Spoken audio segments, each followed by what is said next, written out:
If you want to find out whether your feet are behind all the problems in your body above, this video is for you. You could technically take any area in your body where you have an issue or a limitation and test it in this way. But in order to give you an overview and to keep it digestible for this video, I will stick to only two motions here. One that we will test is in the transverse plane, and the other one is in the sagittal plane at the pelvis and the lower back. So let's go ahead and dive right in. Just stand with your feet under your hips as you naturally would, and see in this position how easy or how difficult is it for you to rotate your body to your left and to your right. Make sure that you go slow so that you can actually feel differences, and ask yourself, is it easier to rotate in one direction than the other? Do you have more range of motion in one direction? Or do you maybe even feel restriction or some kind of discomfort in one direction, or maybe in both? And now let's find out whether your feet open that up for you. If you have a wedge, you can place it from the inside under your heel. If you don't have one, it's no problem. Simply fold a tea towel and place it in the same area. You should feel that this wedge or the towel gives your heel a little nudge towards the floor on the outside. If you don't feel that, readjust it a little bit until you feel it has that impact on your heel. Make sure that you make this adjustment on the side that you were struggling to turn towards. So if your rotation right was more limited or uncomfortable, you would do this on your right foot. And likewise, if your rotation to the left was the more limited one, you would do this on the left foot. A quick one on this: if you notice you lose the contact in the ball of your big toe when you do this, that's interesting because it should be able to stay down.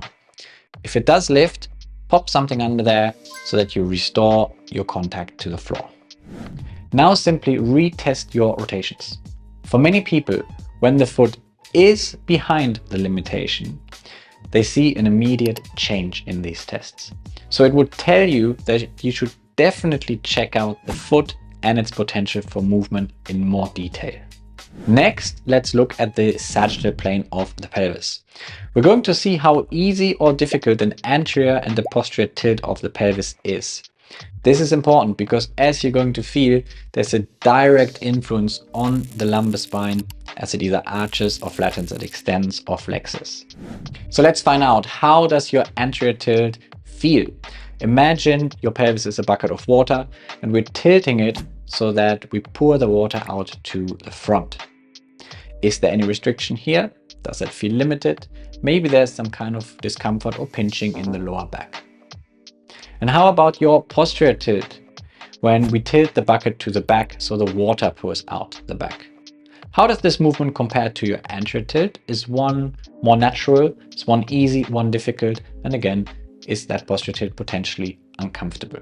If you found that your anterior tilt is the more limited or uncomfortable one, place two wedges from the back under your heels. Again, if you don't have a wedge, no problem, just use a towel. Now try that anterior tilt again. Does it feel any different? If yes, brilliant. You should probably check out and work on those feet instead of stretching or strengthening your back. If your posterior tilt was limited, we are going to place the wedges or towels from the inside again, like we did in the rotations. Now with these in place, retest your posterior tilt. Does that feel the same, or is it more open or more comfortable? If either the rotations or your tilts did change in response to the change at the feet, you might also want to check other movements in your body. You could, for example, compare side bends of your spine to the left and right. You could check neck side bends or rotations as well, or even shoulder mobility if that's where you experience an issue.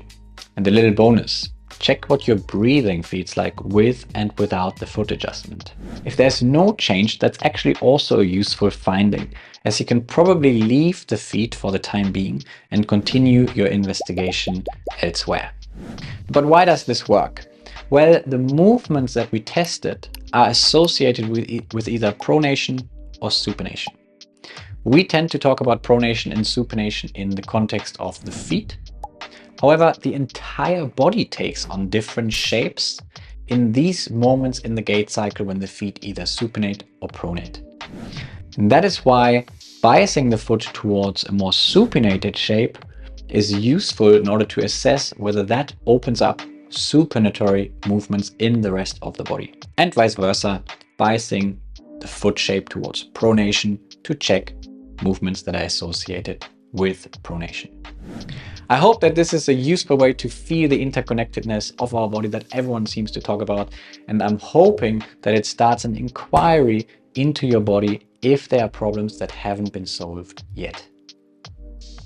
Of course, if you found that your movements did change, I'd love to know about it in the comments. And as I mentioned, if they didn't, you also got a very important answer here. If you want to stay up to date with my latest videos and learn more about your body and biomechanics, make sure that you hit that subscribe button. Thanks for watching. I'll see you next time.